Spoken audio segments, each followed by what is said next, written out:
श्रीराम समर्थ.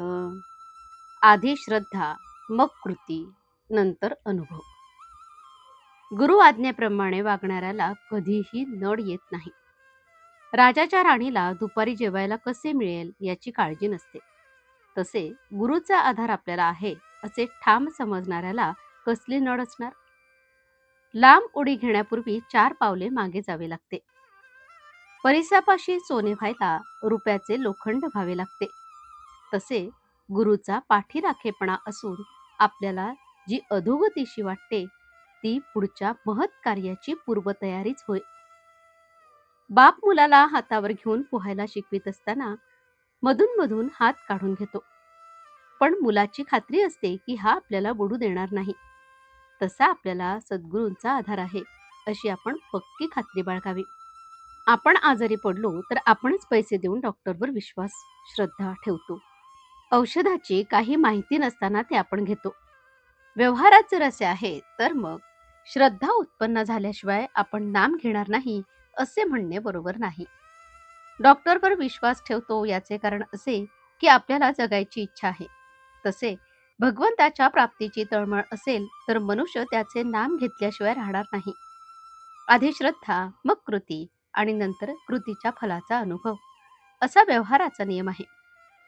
परमार्थामध्ये आपण त्याच मार्गाने जावे. व्यवहारात तुम्ही एकमेकांवर जेवढी श्रद्धा ठेवता तेवढी जरी भगवंतावर ठेवलीत तरी भगवंत तुम्हाला खात्रीने समाधान देईल. आगगाडीत ड्रायव्हरवर विश्वास ठेवून आपण स्वस्थ झोप घेतो, त्याचप्रमाणे भगवंतावर श्रद्धा ठेवून काळजी न करता आपण स्वस्थ राहावे.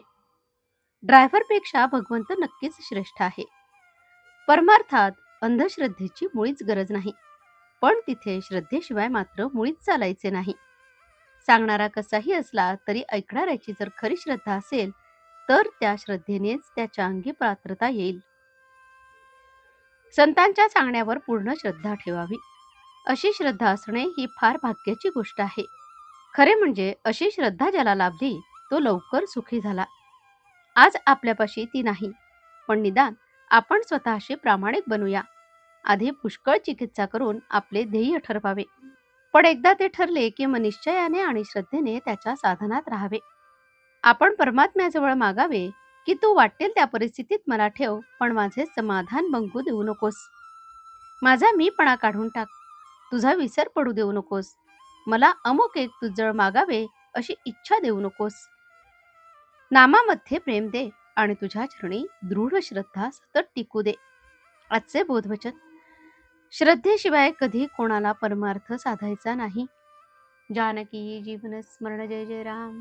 श्रीराम समर्थ.